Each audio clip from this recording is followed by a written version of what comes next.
Oh, when you figure out a way, please let me know the method so I can use it too. Yeah, I don't know. Again, I would have thought free was enough to convince them, but what do you do? So are we still having the meeting? I guess we're all here. Um,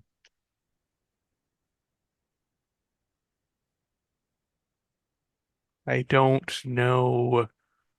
What should we start with? I guess there's no old business. So I see names here I haven't seen before. Who's new to this special interest group? I'm lurking. Hi.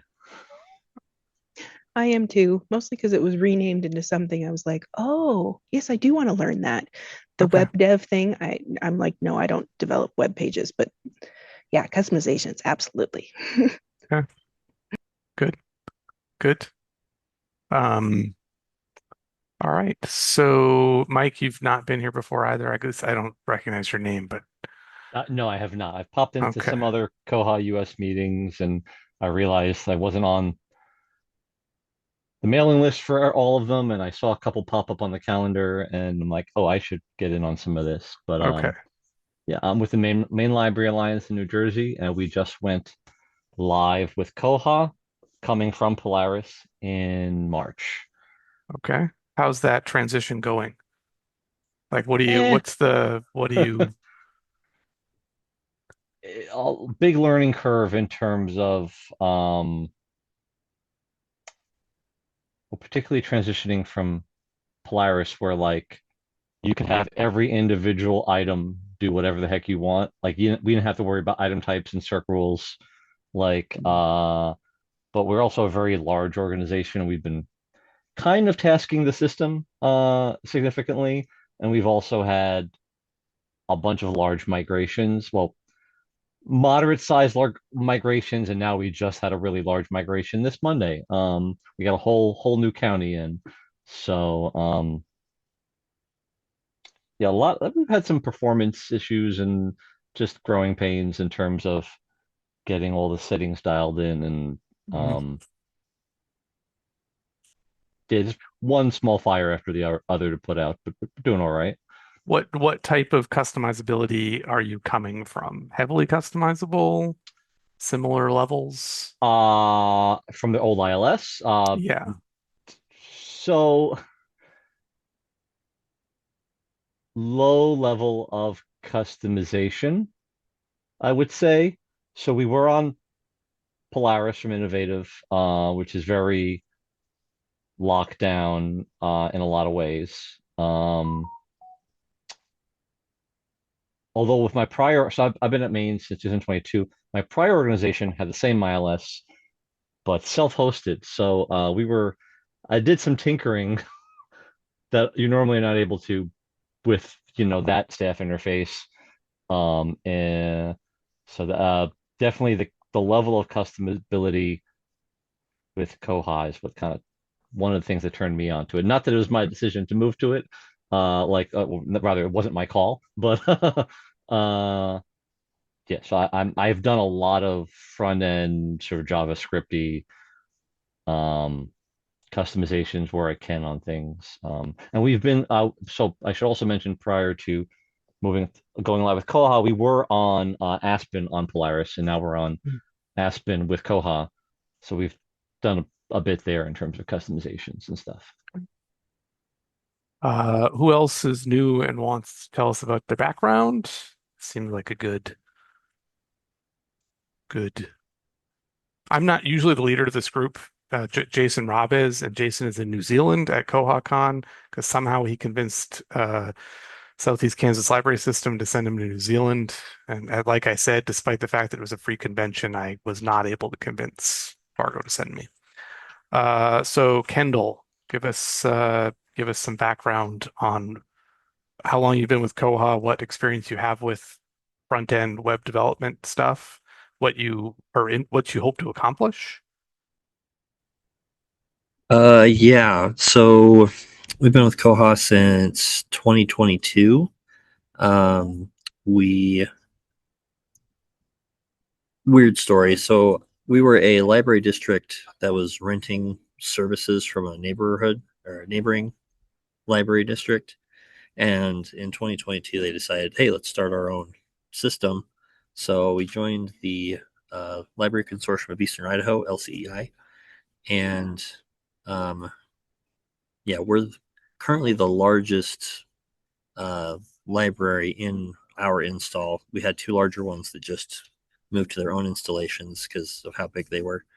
My background, I've done a lot of web design, So when they added the pages feature like 2 years ago, I was very excited. It's like, hey, I can do things. This is my bailiwick here. So Okay. a lot of the customizations I've done is we're a multi-branch system, and everyone else in our consortium is single branch. So I've had to write several customizations to make things a little easier for us in that regard. Okay. I think we should go around later and see some people's customizations because I'd be curious. One of the best parts of this group is just seeing what other people are doing. It often gives inspiration. Somebody else said they were new, that they'd not been before.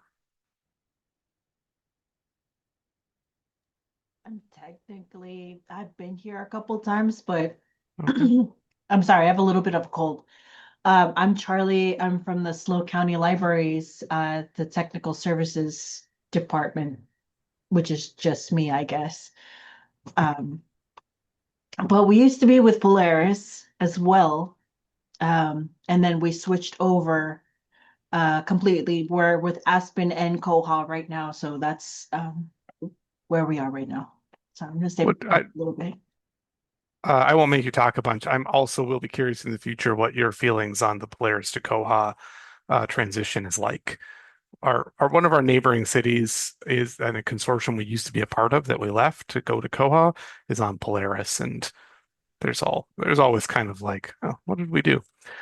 Anybody else want to say anything just on their background and what they are interested in getting out of this? I am absolutely new to this.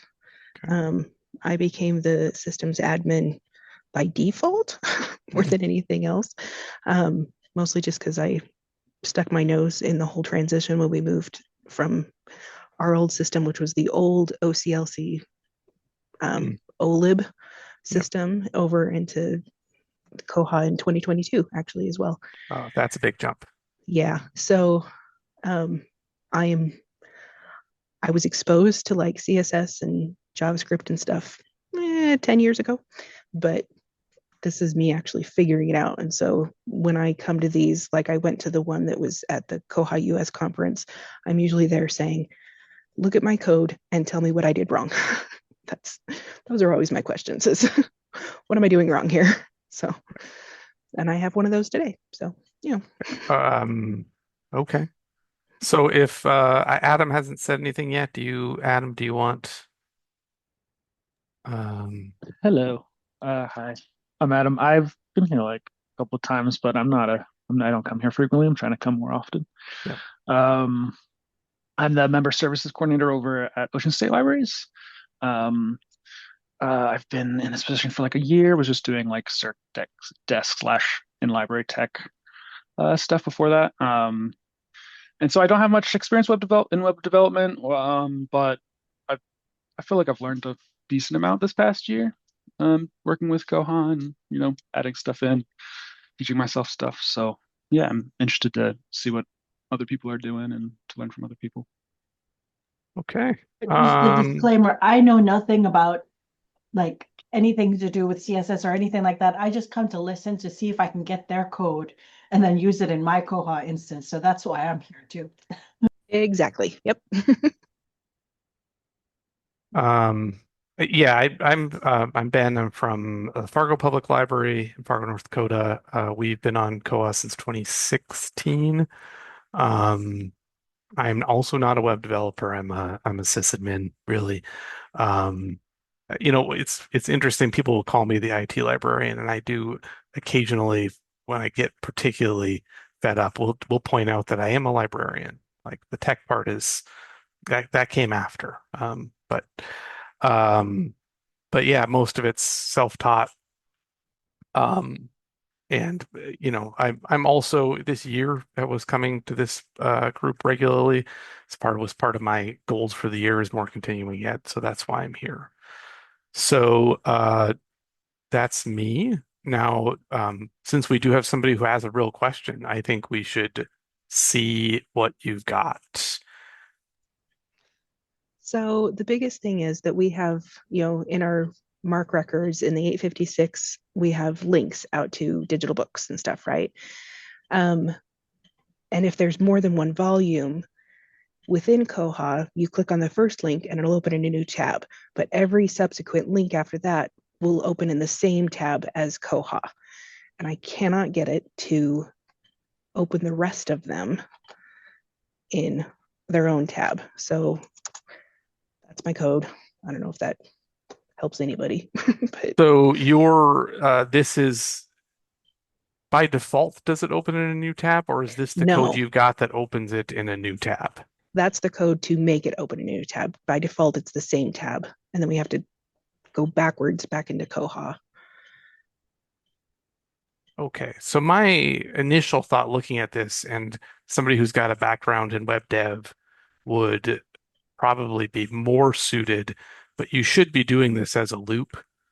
So you should be going through the whole page, looking for what you're looking for, because all this is doing is it's going to find the first one, Yep. and it's going to execute its code, and then it thinks it's done.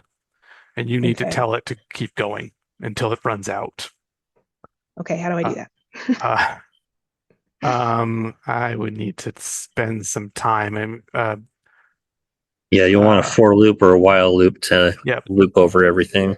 Another option you could do that we've done before is we actually put a public note on an e-resource, and if you put HTML links in the public note on the OPAC, it'll actually generate the code, the link properly. Oh, okay. And so if you're okay just putting a note in for each one, that could possibly fix your issue. As far as opening each link in a different tab, it's your target field. Your target field needs to be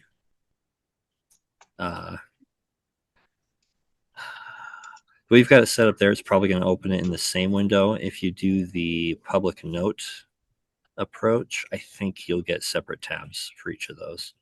Okay. So that would work in Aspen, but would it work in Koha if I'm using the link within Koha to open it? We don't have Aspen. We just have the Koha OPAC, and it works just fine. Yeah. Oh, okay. Yeah. If you want, I can even pull one of those up to show you. Yeah, maybe. I do see that this does have a target field in your code here. Mm-hmm. So yeah, I think adding that while loop is probably just tell it to keep going until it's hit every one of those targets. I wouldn't want to rewrite it live, though somebody who's quicker than I am probably could. But Okay. I'm gonna grab this here. This is for Aspen or for the Koha staff interface? The Koha staff interface. Okay. Is where I need it most. Yeah. Huh. I don't use 856s so much. I don't know if I could even run this to test that.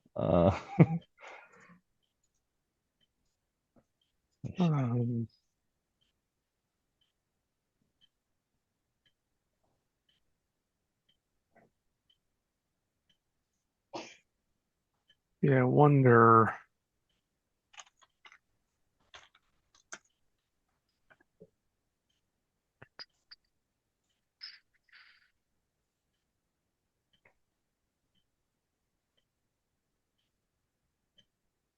Yeah, I would want to. Like I said, I grabbed this, copied into Visual Studio Code here. I'm not sure how many 856s we have, but Mhm. my guess is a while loop might solve your problem. Yeah, either that or executing um, a for loop until the other option is to count every instance of this on the page and then execute it until you've gone through all of them. Oh, I see somebody's got.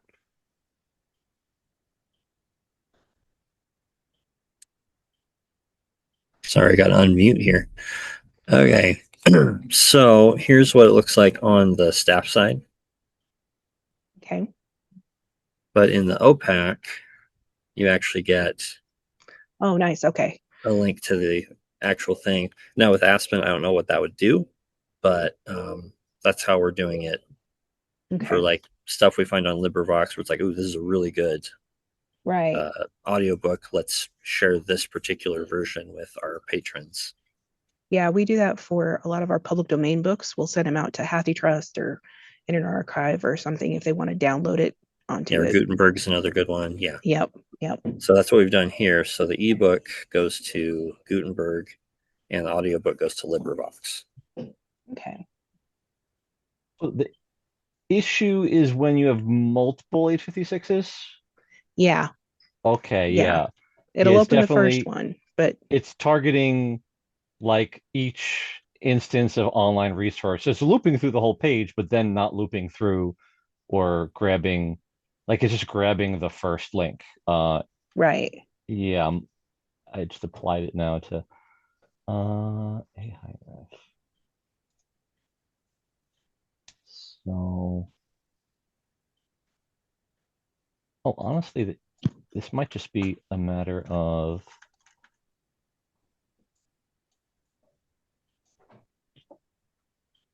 this a. Well, he's working on that. I will take a moment to recommend standard ebooks as well as a source. Probably the best formatted ebooks for my money. That makes sense. I need to do this on my dev site and not in production before I mess everybody up who's currently working. All right. You have a dev site? Jealous. We do. We love it. The development committee also has a dev site that's available for use if anybody needs to use a test site. So just a heads up, if you need to use a test site, the development committee has one. Good tip. Where is it? Is that on their website or is that look here? Are you talking about the development committee? Yeah, yeah. Well, the dev site. Oh, the dev site. I have a link, if anything, but you would need to ask them to set up Okay. an account for you. But I'll Okay. send the link over. Yeah, yeah. And that's the committee that meets before this one. Right. We didn't meet today, so you didn't miss anything. Right. Next month. Okay.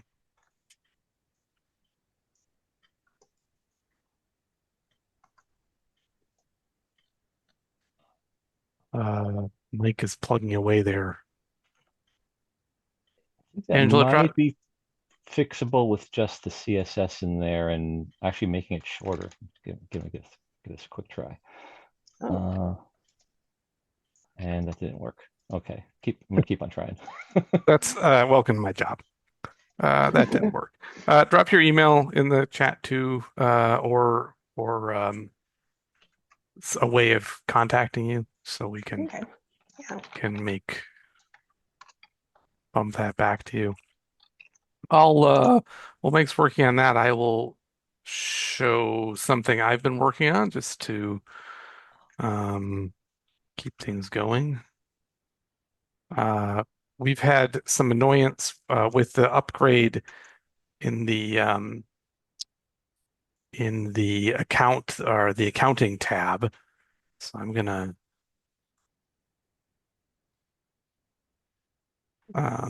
show you here. there's now you need 2 presses to get to print something out. So I will share my screen here.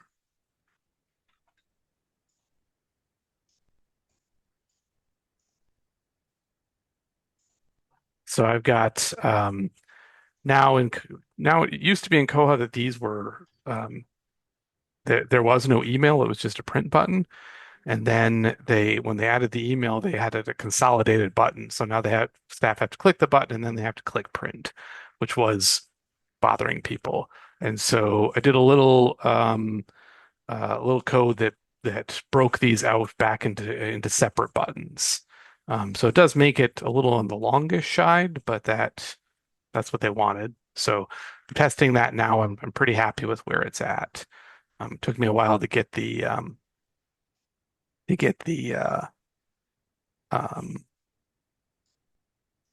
get the font awesome icons to show up, but that was kind of my big thing. But it seems to be working now. So that's been kind of my project for the last week and some change.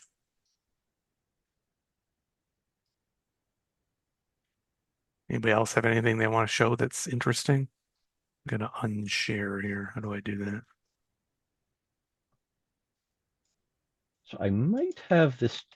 I can't actually test it. I'm not finding anything with multiple H56s in my catalog right now. But you can give that a try.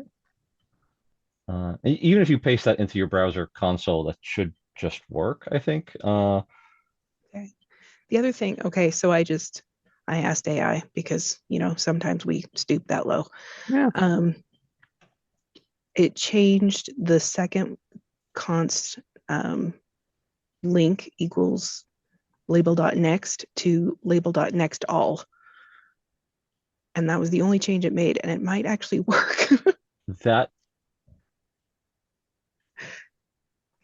I would work as would, well. That actually sounds correct, yeah, for a Yeah. jQuery. Okay.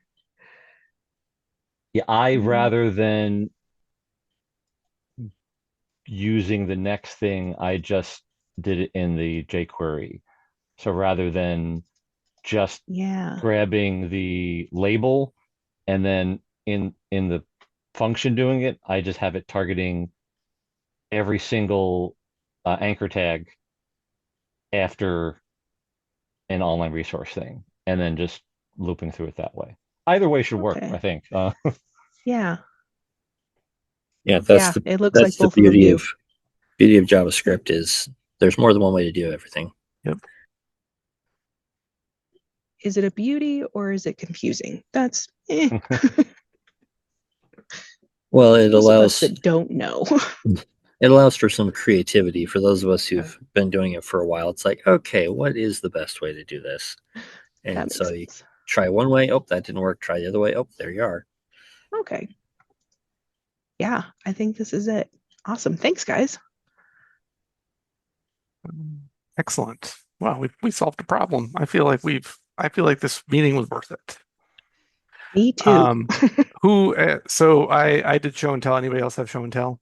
It could Anything cool they're working on? probably show off a few things we've done in the last few months. We've been slow to we have this whole queue of possible customizations that Sure. the our head of library systems kind of wanted to slow our roll in terms of we don't know what Koha is capable of. We don't know Yes. what will. In fact, I'll share this one because I broke things with it in a way that seems stupid to me. But let me see, share screen. Share tab. It's over the next few years, what you're going to find is every workaround you've developed, you're going to eventually go back to the Koha native way of doing it. Because we spent a lot of time trying to recreate our old workflow when we should have just, accepted the new workflow. So why is my Zoom being weird? Everyone sees my screen though? Yep, I see it. So the very first thing I did, this is the first week or two of go live, our staff were complaining that There's like no way, because there's like no GMDs or anything like on our records, they couldn't tell if something was a Blu-ray or a DVD, because like Koha by default doesn't really display that data. Um, and like if you're self-hosted, or if you have additional access to your Koha server, like you can actually customize the config in terms of like what mark field it's looking at and how it generates this. But when you're hosted, you don't. And we asked Bywater about it, and they're like, well, that's the thing that could get broken during an upgrade. So we kind of don't want to just change like a config file just for you. We'd rather it be like something that's added in a later patch where like we could do it ourselves, or whatever. So basically what this is doing, and this is not really showing off the code, but you'll see where it says DVD and Blu-ray. I right now using the Koha API just to grab the mark data, and I'm populating it in each. Let's see. Give me a sec. If I remember where any of this is. Okay, here we go. So each row here, I'm just using the API to pull in the 007 tag. And based on for each like row, so based on what's in the 007 tag, I can use CSS to CSS. I think I'm using just CSS to and like an after tag to style. Like after every film here, I can add a DVD or Blu-ray based on what's in the tag information. I could target that with a CSS selector. The thing that broke was at first I wasn't aware that, like I thought there wasn't a regular API call for that. And there's another endpoint in Koha, the web services endpoint.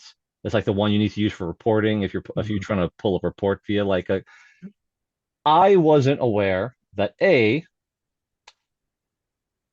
that endpoint doesn't follow the same permission structure as the regular API.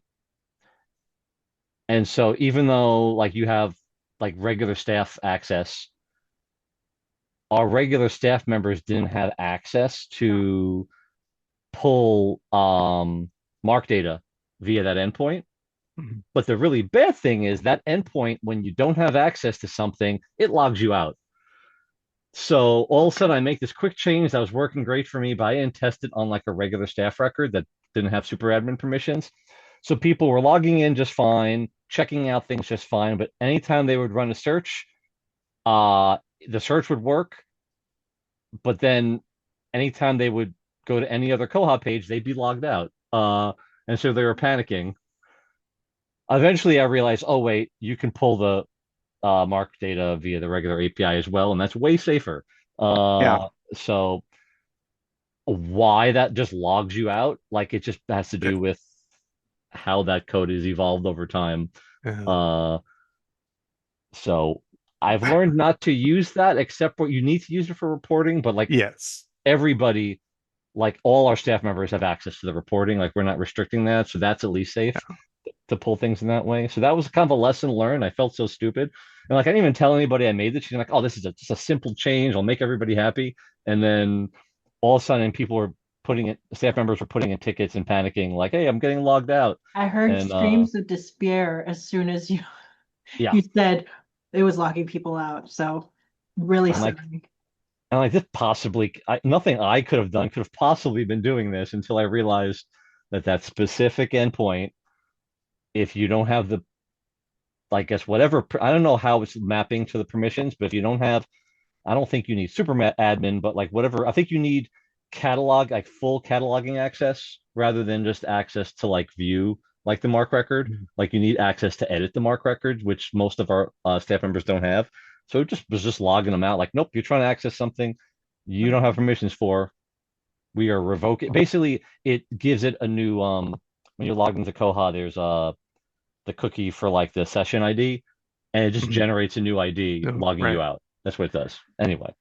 But that is, I mean, I understand why the permissions are different because that is meant for like external tools that web services endpoint. Yeah. But it is weird that it would It because you should don't just need really, to. it should just really refuse you. Yeah, just don't give them access, and Right. Yeah. because they weren't even getting an error because I was just fetching it via it was Right. doing Yeah. everything behind the scenes, and they would just everything would seem fine with the first set of search results, and then boom, anytime they would do anything else, they'd be logged out. So yeah, word of caution on that one. So now we try to use the internal API or the API for anything internal because it's easy. You don't need to set up API keys or authenticate for Sure. either one of them. It just once you're logged Yeah. in, Yeah. it just works. So So why are you not using item types to solve this problem? Because I actually noticed that there's no items over there, and why oh, not just so use that? Why not just use the icons for item types? item. So that was a tricky thing for us transitioning from because there's item types and then there's bib item types Hmm.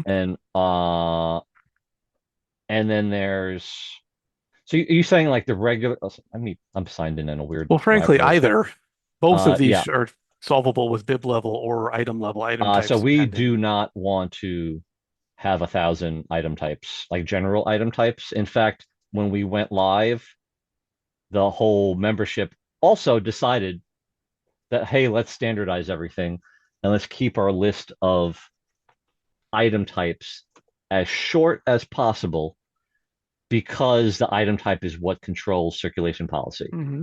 Yep. So we have a book item type, a no holds book item type.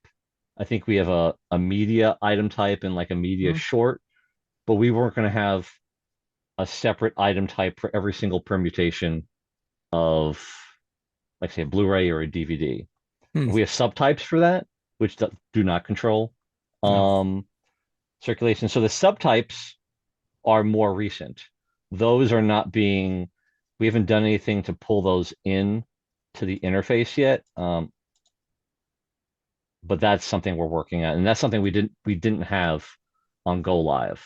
Now, obviously, there's call numbers that do display, so you could look at the call number, but basically, our libraries want to be able to quickly look at the search result and see, is Hmm. this a DVD or is this a Blu-ray? I'm like, oh, that's super easy. Let me just do this and cause See, issues. I, No, it I'm works. what happens when you've got multiple item types on a record? Because we will catalog our Blu-ray version of a movie and our DVD version of a movie on the same record. How do you? Oh, we do not on the Okay, same bib record. We do not do that. okay. Like we will. Hmm. Yeah, and Interesting. we're a consortium, so we not only we're a consortium, but like we are a consortium with standalone libraries and a consortium with multi-branch libraries, but also a consortium with like some of the entities we've just merged with are separate counties, so they're their own whole system, but they're in our so I don't know, just getting anything standardized was uh kind of tricky. So we pretty much wanted, and there's also if another thing is in terms of technical processing, if there are no items linked to the bib record yet, I think our technical processing people want to be able to quickly see which is the right, I mean, yes, they could probably scan in the UPC if the UPC is in there, Mhm. and they would get that as the first result, I think. And the book's easier, ISBN, but they just wanted a clear indicator based on the MARC data, not like Hmm. anything else that was going on. Anyway, Interesting. Yeah, we'll pretty frequently put like for any reference item, we'll have a non-circulating copy, and if we have a circulating copy, we'll put them on the same record, or we have a circulating magazine and a non-circulating magazine they'll all exist on the same serial record. So that's an interesting idea. All right. This is why I think these are valuable. Have you been to the consortium special interest group yet? yes, Okay. I've lurked. I think I've spoken up a couple times there. Okay. But yeah, I've been on those. Uh, Okay. we actually were just at koha-US in when the heck was that? Was that September, October, whenever the heck that was in It was early September. It's like, yeah, I couldn't Providence. come. So it was close enough that, that's a pretty easy train ride uh for me and my director, so our executive director. Anybody else have anything, or Yeah. I could probably show off a couple more things unless someone else wants to take a turn. Oh, I've got bucket loads I could show. I just don't know which ones you guys would be interested in. Pick All one. of it. Yeah, pick one. Yeah. We'll take turns. We Yeah. can cycle back to me later. Okay. Let me.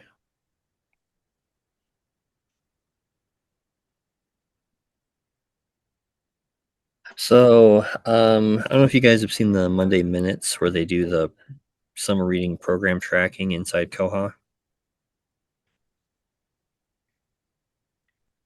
Yes, no, No, maybe. I didn't. No. No. Okay, yeah. Well, we were resorting the first couple programs we did when we opened. We were using Google Sheets, which works to a point, but you do have a lot of repeat data entry and that kind of stuff. So our director asked me if I could figure out a way to pull that inside Koha so that we wouldn't have all that repeat entry stuff. And the end result is we use clubs for signing up. And then I did my own little hack here to say, here's the current year's clubs so that it stands out for our circulation people when they're seeing if people are signed up or not. And then we use barcodes, like we create a bib record.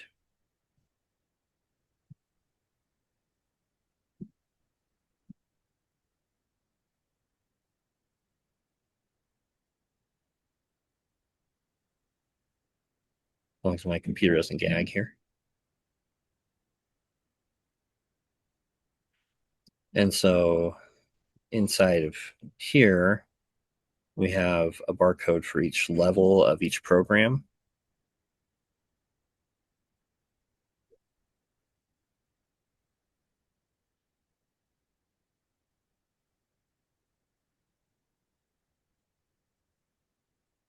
And so we have, so this is 1,000 books before kindergarten. So the first 100, second 100, third 100, 400. And you can see how many times that barcode's been checked out. So you know that many people have checked in. Further down here, we have like our fall reading program. And you can see how many people checked in on each of those. And then our year long and how many people checked in on those. This was the first year we moved it inside Koha. And the issue we were having when we did this is how do you know what the patron has already done? Because you may have like a paper log or something that they're carrying with them. So I wrote this program dashboard that is just a page. It's in the Pages module. But when you click in here, it actually runs several reports that I then do a JavaScript fetch on, and then it displays the information based on that. And so you can see how many weeks they've checked in. For our fall program this year, they added the interesting twist of you could get the weekly prize or you could put a ticket in for the grand prize. Gotta love our programs, people, right? That should be easy. Well, it took me a bit, but we came up with just having 3 barcodes. So you have your ticket barcode, your prize barcode, and then bonuses were if you did additional requirements within the program, you'd get an additional ticket for the grand prize. So then at the bottom, I just total it up and say, okay, how many total tickets have they or prizes have they claimed so you can see what's going on there. So this is a very, very far departure from what the Monday Minutes shows, but it's still using the same idea. But instead of having a little book of barcodes, I'm using JavaScript to check the barcode out to them and then check it back into them. So that way it checks out and checks in. You don't get any little extra errors coming up because with the barcodes, you would scan it and say, oh, this is checked out to so-and-so. Do you want to check it back in and check it out to the current person? So it's extra clicks for our staff. Mhm. So by doing it this way, and making these buttons that do the checkout and check-in for them, it makes it so that it's less work when they have the patron standing right there and you're trying to get them through the line as quickly as you can, especially summer reading. Oh my gosh, so many people get backed up. So because we were able to do this, I was actually also able to create for our programs director this page, which pulls the same data, but now she can see the entire year's worth of programs on one screen, all tracked within Koha. So a lot of little moving pieces to get this to work, but the end result is some very handy tools for our staff and also for our programs director. That is cool. That's really cool. that It is reminds excellent. me of the statistical patron that we used for the in-house stats. So instead of actually checking out the item, it just grabs the number instead, just to say, oh, there was an interaction, and it's instead of just putting it on the account, I think that's basically what you're doing with your programs, right? Essentially, yeah. But it's like tracking, you're able to track it per patron then, not just like in general, right? Correct, per Yeah. patron. So we're able to, we have a report that says, okay, how many times did this patron check out this barcode in this time frame? And so you can see exactly when they came in, what days they came in. So you can see patterns like, oh, Wednesdays are really popular, things like that, that you can't always get from like a spreadsheet where you're just putting an X in a box. That's a big chunk of work. Yeah. Yeah, it took some time, but I mean the essential components are actually quite easy. Set up a club for them to sign up with, and have a barcode that you're tracking when they checked in, and then a report to show that. What I did is I just made it easier for the staff to use, so that right on the checkout screen they can get to the program dashboard, check them in and out without having to have separate window or anything like that to see, okay, have you checked this off yet? It's all right there, one click away.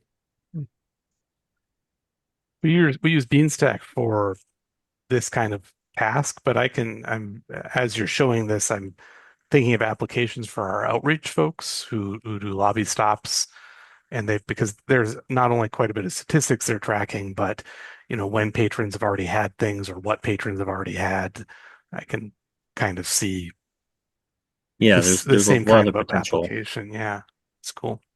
Mm-hmm. So, and this all came from that Monday Minutes where I was like, okay, well, let's start with that. And then because we have 5 branches in our system, I was like, well, how do I update the barcodes when the next program starts? That was kind of a weird logistics thing. And so when I figured out how to check in and check out via APIs, question mark, maybe not, I was able to make it just within the interface so it updates immediately. So as soon as I have the new program set up on the program dashboard, the circulation staff all have immediate access to it. So it killed some of that downtime of, okay, it's ready, but you're still waiting for your barcode book to show up. So that whole element got removed, which was nice.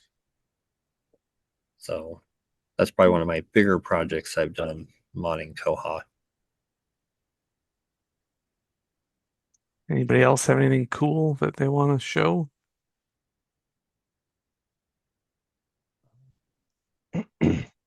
All I have are SQL reports, so I'm good for now. Is I'm there a excited. reporting? Oh, go ahead. Oh, is there a reporting special interest group? I don't think there is. There I should be. treat this as my reporting special Okay, fair. interest. That's fair. Yep. The nice thing about reports is you can actually make your own API. You write the report and then do a fetch, and so you can give yourself exactly the data you want. That's how a lot of these things I built. Be careful with that because, as Mike pointed out, well, as long as every staff member has access to reporting, that shouldn't be a problem. It's Right. only if like you have like a certain staff members who don't that Right. would crop up. Yeah, So yeah, we give reporting to everybody. Yeah, so it's not a problem for.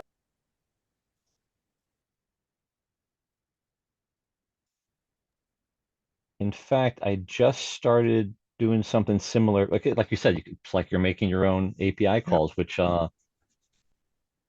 is great. I can show off a little bit of customization I did. We haven't applied this to all our reporting yet, but where's the share screen button?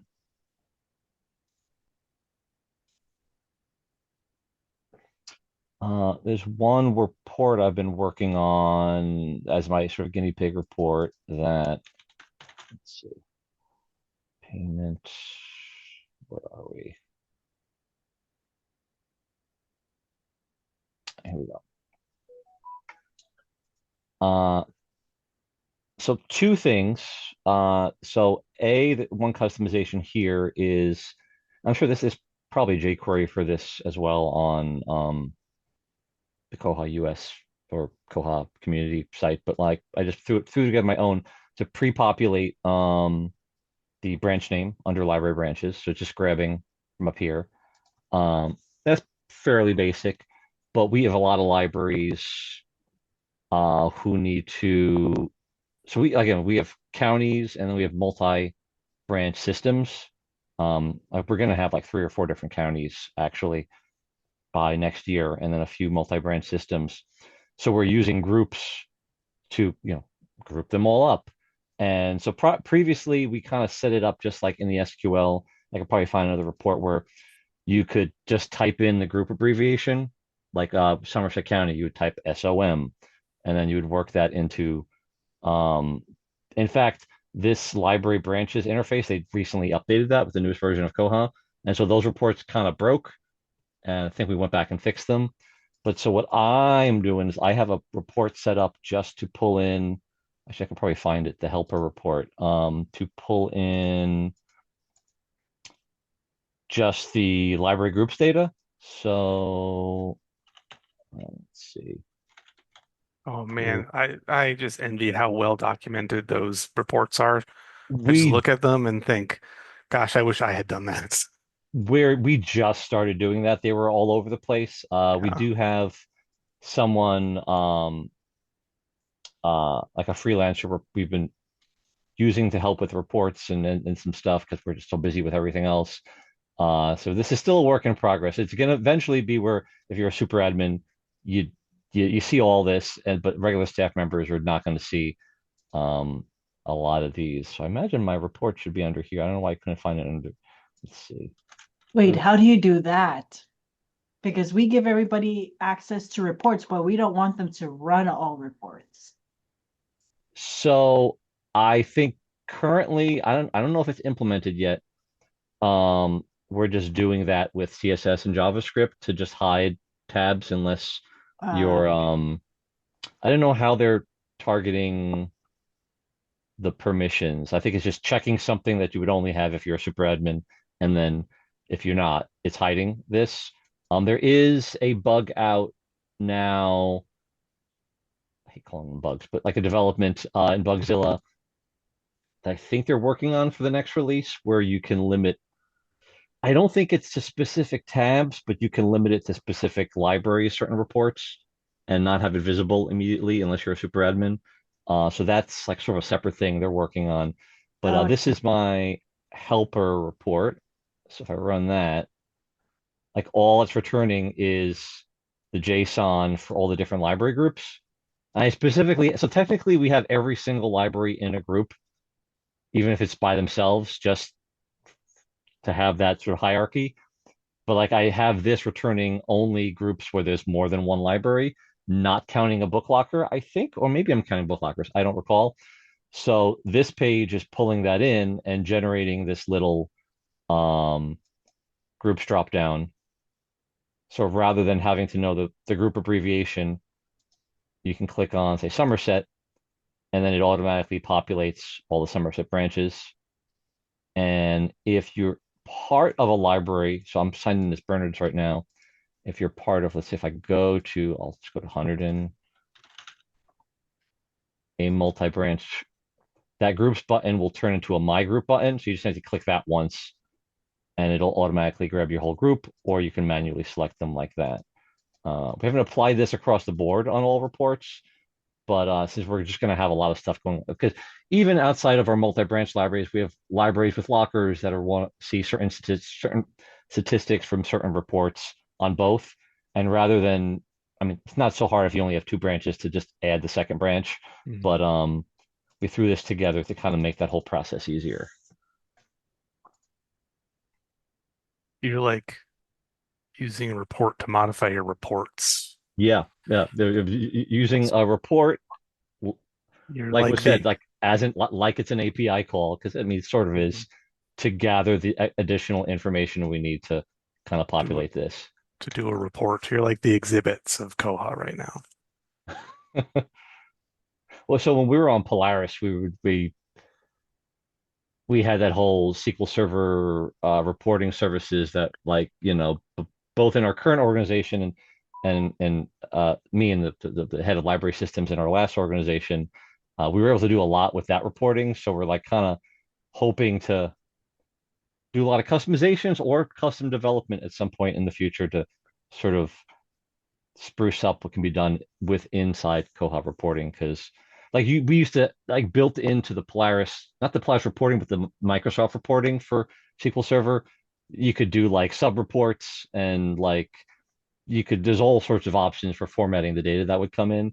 And so we were immediately sort of missing that when we first moved over to Koha reports. That and being able to like subscribe to a report. We do have our metabase set up as well for both Yeah, I was gonna Aspen say. and Koha. So we've Yeah. started to do some stuff with that. Haven't really had the time to get as much as we've wanted out of that, but we've also been using for a couple instances. Speaking of just turning things into APIs, you could do the same with Metabase as long as you're careful with the permissions. So you can have a custom SQL query in Metabase, turn that into a report in Metabase, lock it down to, or generate an API key in Metabase that's locked down to just that report. And then boom, you have like an API endpoint to pull in that SQL data. I'm doing that with, what am I doing that with? Our online payments. So we have a vendor called Solus for our mobile app, and we have online payments via Stripe. But the issue we were having is every so often a payment would fail in the ILS, and we needed some easy way to be notified or check that. So we have something running on our web server where it's checking the Stripe API. That's somewhat straightforward. But then we need to be able to easily pull in the data. Basically it's looking for like a checkout ID on a payment. So I made an SQL query for that, and I'm pulling that in via Metabase, and just comparing, hey, if this number is missing from the ILS, that means a payment got missed. I need to go in and just manually fix it. Thankfully, I mean, even though we're a large consortium, we only have like once or twice a week that happens, and it's easy enough to go in and rectify the payment for the patron. But anyway, anyone else? Yeah, we're getting to one. Oh yeah, we are. Yeah. But Yeah. seriously, speak up. I do have one I could show real quick. Yeah, let's see it. Well, As much as I love shelving the nonfiction and bringing the Okay, so we live in an area where there's a lot of large families, and there's no easy way to update everyone's address when they move. You have to go in each one individually until now. So this is my account here. You can see my kids underneath me. I created this batch mod page. So when you click on this, it brings you here, and it will grab all their card numbers. And then you hit copy to clipboard, and it opens up batch patron modification, and then all you have to do is paste. that's very clever. Yeah, that was, we had somebody come in, it's like, we had to change 7 cards for this family. It was like, that would take a long time, and it's because, everything's separated by street address and then city, and Mhm. yeah, take a long time. So this way, you run this and it just pulls everything up. You change it once, you're good. So Hmm. that's All right, kind of. I might have to steal that one. That's good. I can certainly share that one if you would like. Yeah, that's actually just to close us out then. How do people, are you putting stuff on the wiki? Do you have a GitHub that you're using? Like, how are people keeping track of their code? I'm curious. Are So people keeping track of their code? Yeah. Okay, that's fair.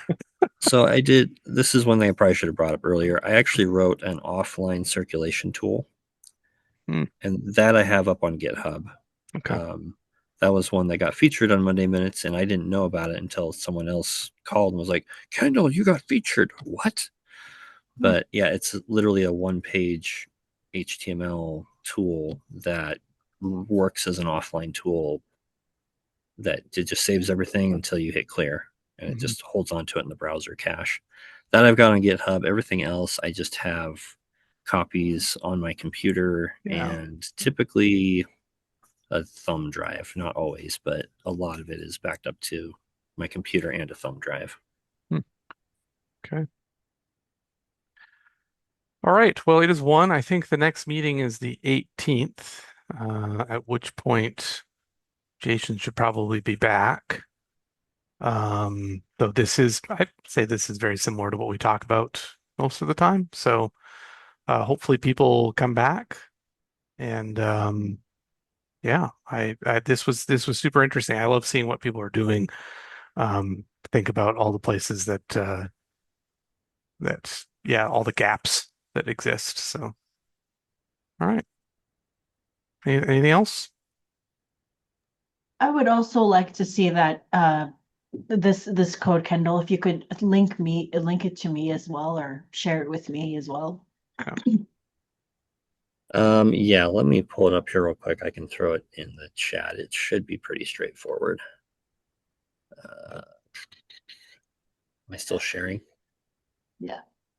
I'm still sharing. That's even better. Okay, so here.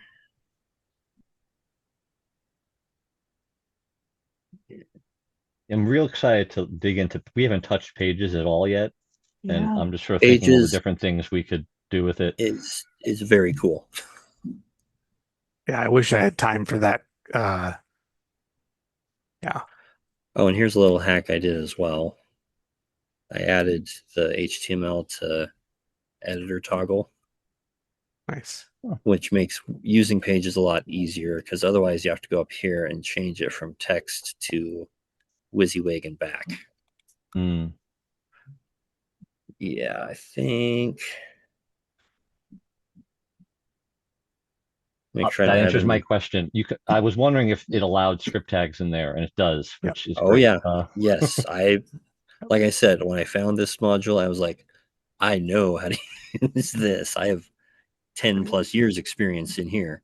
So let's see, make sure I don't have any reports I'm grabbing. I found out notices could use script tags. Everything shifted. I was like, oh, now we're going to do some things Notices with or notice. hold slips? Any of the notices will. Should. Like, really? Mhm. They're all How? all of the notices are just HTML web pages, basically. Yeah. Okay, yeah, there's no additional reports here, so I should be able to just grab this whole thing. Let me just look, Mike. We might have to delay this till next week Oh or yeah, next month, but yeah. I Because will. it needs to, like, if it's like an email notice, like it won't run a script tag via.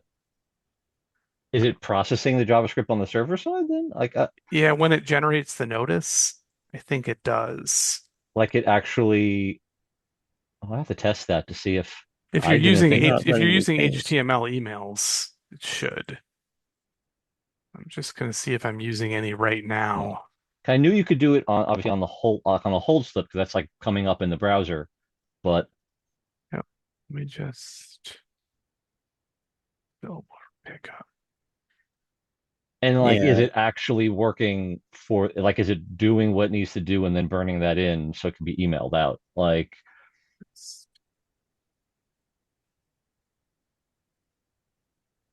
So this isn't letting me paste in the chat. Is there an agenda Yeah. or somewhere I can? So there is a Google group for the uh dev for the web development. So if I just Um, reply to the email that I received, would that send it? yeah, I Fine. think so. Um, I'm gonna see if I can find the Google group. I Yeah. think I got that. Yep, here it is. So, yep. So that would probably be the place to go. Okay. Um, yeah, we'll pick up next month. I'll find what I'm fairly sure I'm using. I've switched so much over to Template Toolkit now, which can also do a Hmm. lot of that work. So Yeah. I may have gotten rid of some of that, but there must be at least one email that I've got that is doing when it generates the HTML email. Um, HTML email, that's a whole other thing we can talk about because my folks would love to do more of that kind of stuff, and that's Hmm. really just outside of my area of expertise. Email HTML is its own thing. Yeah. You We know, it's just yeah, transferred over. We had Patron Point, and as pretty as the emails looked, they're having trouble with the size and things coming in a timely manner. yeah. So we just switched back, literally just starting this past Monday. The last notice that was Patron Point is now on Koha, and we've just been using HTML and Template Toolkit to kind of replicate everything that we Yeah. had going on with Patron Point. We definitely need to bring this up at the next meeting because I'm very interested because we're trying to look for alternate. We're with Unique right now, and you know they're always like asking, "Is there a different way that we can do this?" Because they're costing us a lot of money. So I'd like to hear more about your experiences at Yeah, the me next meeting. Awesome. me too. It is just like there's a reason Constant Contact is a big business, and that's because email is hard. Yeah. And I just yeah, so I'm always curious what other people are doing. All right. So you're gonna post that to the Google group, Kendall? Is that Yep. I'm just getting the last okay? piece right here. Okay. Well, Um,